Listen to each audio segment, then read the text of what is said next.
Michelle had always loved movies.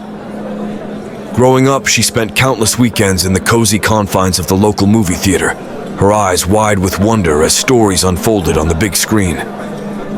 Now, in her late 20s, Michelle worked as the manager of that same theater, the Grand Reel, a historic yet aging building nestled in the heart of their small town. The Grand Reel had seen better days. Its once vibrant marquee lights flickered, the seats creaked with age, and the scent of stale popcorn lingered in the air. Despite its flaws, Michelle loved every inch of it. She believed the theater had a soul, a collection of memories from decades of filmgoers who had laughed, cried, and screamed within its walls. One chilly autumn evening, Michelle was preparing for the late-night horror marathon, an annual tradition that drew a dedicated crowd of horror enthusiasts. As she arranged the concession stand and double-checked the projector, she noticed an unfamiliar face among the regulars.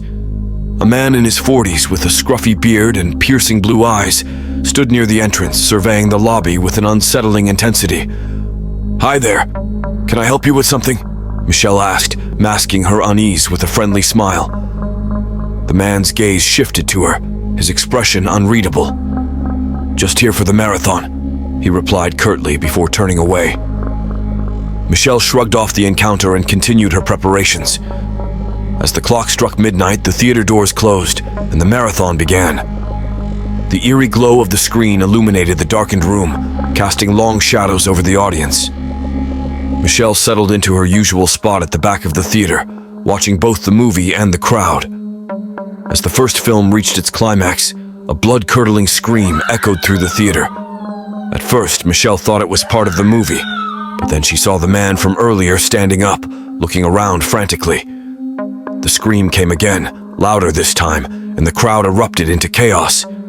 Michelle rushed to the source of the commotion, her heart pounding.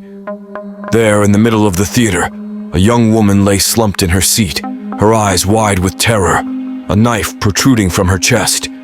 The man with the blue eyes was nowhere to be seen. "Call 911!" Michelle shouted, but the theater's ancient walls seemed to swallow her voice. She pulled out her phone and dialed, her fingers trembling. The operator's voice was calm, Hello. but Michelle's mind was racing. Within minutes, the police arrived, and the theater was swarmed with officers and paramedics. The horror marathon was abruptly halted, and the patrons were ushered out, their faces pale and shocked. Michelle stayed behind, answering questions and providing what little information she could. Detective Harris, a seasoned investigator with a gruff demeanor, took charge of the scene. He questioned Michelle about the man with the blue eyes, and she described him as best as she could. The detective nodded, his expression serious. "Well, need to review the security footage," he said. Michelle led him to the small office where the security monitors were housed. They watched the footage together, the grainy black and white images flickering on the screen. The man's face appeared briefly, his eyes scanning the room before he disappeared into the darkness. "Do you recognize him?" Harris asked. "No, I've never seen him before tonight," Michelle replied, her voice barely above a whisper. The detective frowned. "Well, run his image through our database. In the meantime, stay alert. He might come back." As the days passed, the theater's atmosphere grew heavy with fear. The news of the murder spread quickly, and the Grand Reel became the talk of the town. Michelle couldn't shake the feeling that she was being watched, and she found herself constantly looking over her shoulder.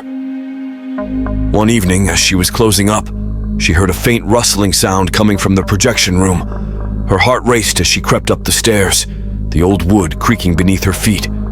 She pushed open the door and found the man with the blue eyes standing by the projector, his expression eerily calm.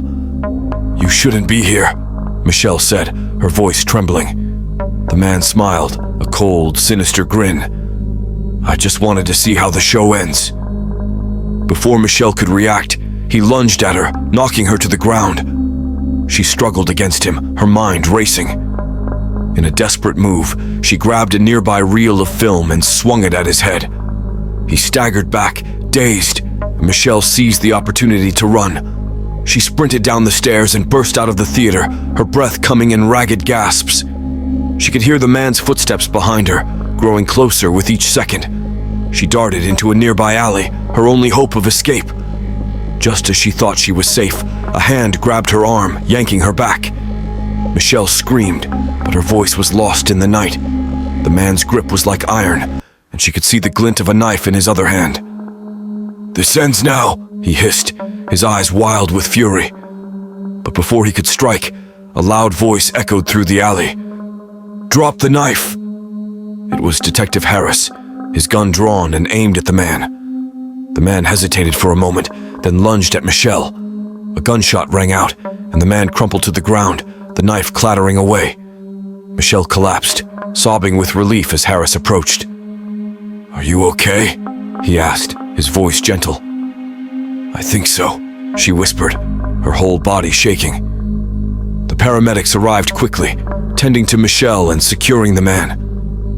As she was led away, she glanced back at the grand reel. The theater's neon lights flickered in the darkness, a silent witness to the horror that had unfolded within its walls. In the days that followed, Michelle tried to piece her life back together. The theater remained closed as the investigation continued, and she found herself haunted by nightmares of the man with the blue eyes. She learned that his name was Richard Blake, a drifter with a history of violence. He had no known connections to the town or the grand reel, making his motives a mystery. Detective Harris visited Michelle frequently, checking on her and providing updates on the case.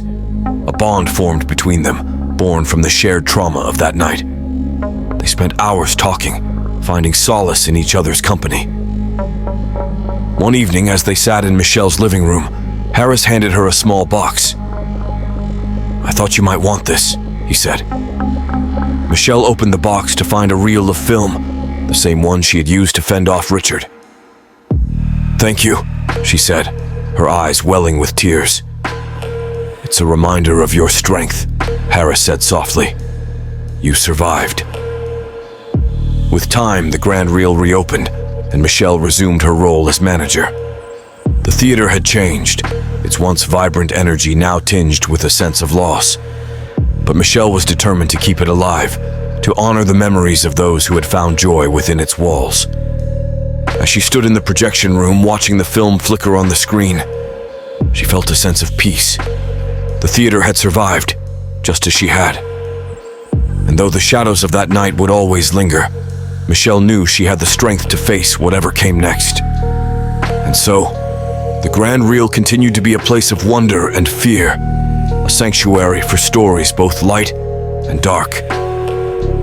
Michelle's love for the movies remained undiminished, a beacon of hope in a world filled with uncertainty. And as the credits rolled on another film, she smiled, knowing that her story was far from over.